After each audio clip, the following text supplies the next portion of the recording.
महिला सुरक्षित है क्या उत्तर प्रदेश में? जो खुद महिलाओं का चीरण कर रहे हैं वो सुरक्षा देंगे? इससे ये राम राज्य है कि बहन बेटियों के कपड़े फाड़े जा रहे हैं और उन्होंने खुद फोन पे करे बम लेके आने वाले लोग आतंकवादी हैं। इस एजेंडे को सेट करके आतंकवादियों का ढोंग रचा जा रहा है कि हमें नहीं पता है। अगर आतंकवादी है तो उनको सजा दीजिए, लेकिन जनता से आतंकवाद के नाम पे वोट लेके और शहीदों का अपमान करने वाली सरकार भारतीय जनता पार्टी के लोगों को अब जनता उत्तर प्रदेश में बर्दाश्त नहीं करेगी। और भारतीय जनता पार्टी को रोकने के लिए किसी की मदद लेनी पड़ी या किसी को मदद देनी पड़ी करेंगे। अगले साल विधानसभा का चुनाव है, आपकी पार्टी इस चुनाव को किस नजरिए से देख रही है?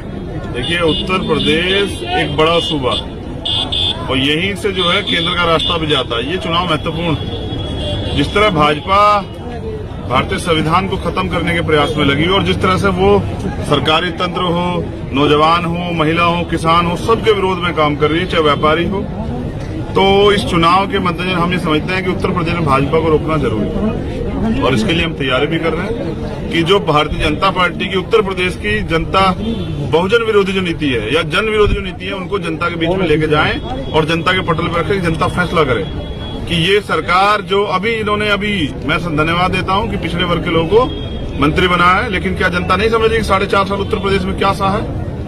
अभी 69,000 शिक्षक भर्ती में 6,000 जो है पद खा गए उनके और तमाम तरह से सारे बैकलॉग हुए हैं और जो नौजवान रोजगार के लिए जाते हैं वहां तो लाठियां लगाते हैं। तो अब तक आज तक मुख्य प्रधानमंत्री ने वादा किया था ना पिछड़े वर्ग आयोग का, और उस आयोग से क्या मिला कि 52% ओबीसी को 27% आरक्षण, और वो भी पूरा नहीं दे रहे हैं, उसको भी खा जा रहे हैं। तो पिछड़ों के विरोधी ये सरकार क्या ये जो ब्लेम चूस बांट रही है जनता को नहीं पता है? जनता हिसाब करेगी 2022 में। जिस तरह से एनकाउंटर के नाम पे, ठोकों की नीति के नाम पे यहाँ हत्याएं हुई हैं और अब चुनावी रंगमंच तैयार हो गया है और जो एक कठपुतली है यहाँ भारत के अंदर जो सोने की चिड़िया है बीजेपी के लिए, जिसको कहते हैं मुसलमान, उसको फिर से जो है बना लिया गया है हथियार। वो सोने की मुर्गी अंडा देने वाली कि जब भी कोई चुनाव आएगा तो मुसलमानों के विरोध एक माहौल बना दो। ये जो उत्तर प्रदेश में जनता देख रही है, धर्म से या इससे पेट नहीं भरेगा। कहाँ सुरक्षा उत्तर प्रदेश में पुलिस का कानून व्यवस्था कहाँ है? अभी देखा नहीं हमने।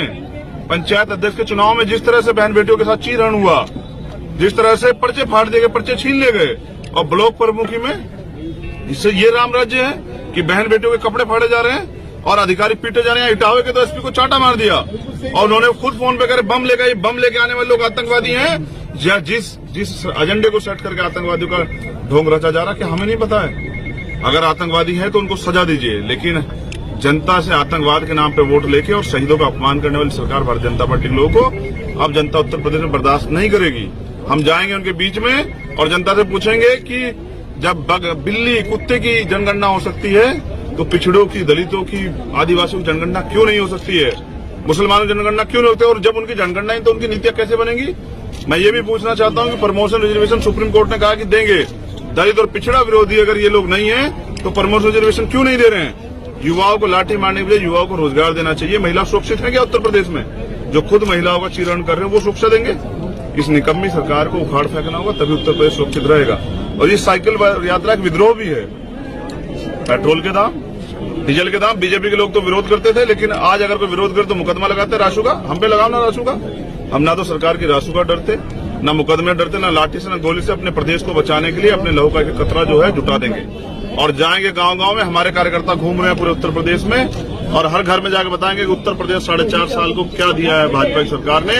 और पिछड़ों के नाम पे वोट मांग के, केशव प्रसाद मौर्य हमारे भाई के नाम पे वोट मांग के और बना दिया योगी को मुख्यमंत्री। पिछड़ों ने जो सहा है 4.5 साल में, और दलितों ने, वो अकलियत के लोगों ने, मुसलमानों ने, सिखों ने, बौद्धों का हिसाब, और जो किसान आंदोलन में किया गया है वो हिसाब जनता सूद समेत 2022 में वापस करेगी। क्या आपकी पार्टी अकेले चुनाव लड़ेगी या किसी से गठबंधन करके चुनाव मैदान में उतरेगी? देखिए, मैं पार्टी का एक वर्कर, तो पार्टी जब चुनाव आएगा, अभी तो चुनाव डिक्लेयर नहीं हुआ है, जब चुनाव आएगा अलायंस बनेंगे या नहीं बनेंगे या किसके साथ बनेंगे, ये कोर कमेटी के हाथ में। हमारे यहाँ ऐसी तानाशाही नहीं है कि वोट लो पिछड़े के नाम पे और बना दो जो है योगी को मुख्यमंत्री। तो जो कोर कमेटी तय करेगी जिसके साथ जाने को, हम तो तैयारी कर रहे हैं। आपने देखा ना, हमारे पास सारे जिलों में वर्कर, यही वर्कर तो चुनाव लड़ाएंगे। तो हमारी कार्यकर्ता, हमारी लीडर, जो उनकी जनभावना होंगी उनका सम्मान किया जाएगा। वो अकेले कहेंगे तो भी, और वो संयुक्त रूप से लड़के बीजेपी को हराने के लिए किसी के साथ जाने कहेंगे वो भी। यानी कि मान सम्मान रखा जाए। यानी कि भारतीय जनता पार्टी को सत्ता से उतारने के लिए आप कार्यकर्ताओं के बीच जा करके कार्यकर्ताओं की भावना के तहत चुनाव लड़ेंगे? देखिए, उत्तर प्रदेश में जो पिछले 4.5 साल में उत्तर प्रदेश जनता ने सहा, तो जनता त्राही त्राही कर रही है और जनता मुक्ति चाहती है, वो विकल्प चाहती है और वो विकल्प ये भी चाहती है जो विकल्प इनसे समझौता न कर ले चुनाव के बाद। और ये तो आपने कई प्रदेशों में देखा। इसलिए आजाद समाज पार्टी अपने सिद्धांतों पर खड़ी है और भारतीय जनता पार्टी को रोकने के लिए किसी की मदद लेनी पड़ी या किसी को मदद देनी पड़ी करेंगे, लेकिन उत्तर प्रदेश के बचाने के लिए, यहाँ की बहनों की, माताओं की, बुजुर्गों की, किसानों की, मजदूरों की, नौजवानों की सुरक्षा के लिए और इस पिछड़ा विरोधी, दलित विरोधी सरकार को उखाड़ फेंकने के लिए हम अपने मिशन में हैं। साइकिल यात्रा जारी है, बहुजन साइकिल यात्रा, जाति तोड़ो समाज जोड़ो, भाईचारा बनाओ और उत्तर प्रदेश को बचाओ। उत्तर प्रदेश में इन माफियाओं से, गुंडों से और ये जो चीरहरण करने वाले लोग हैं, ये सत्ता के भूखे लोगों से उत्तर प्रदेश को बचाने के लिए हम लोग निकले और विश्वास कीजिए बचाएंगे। Thank you. धन्यवाद।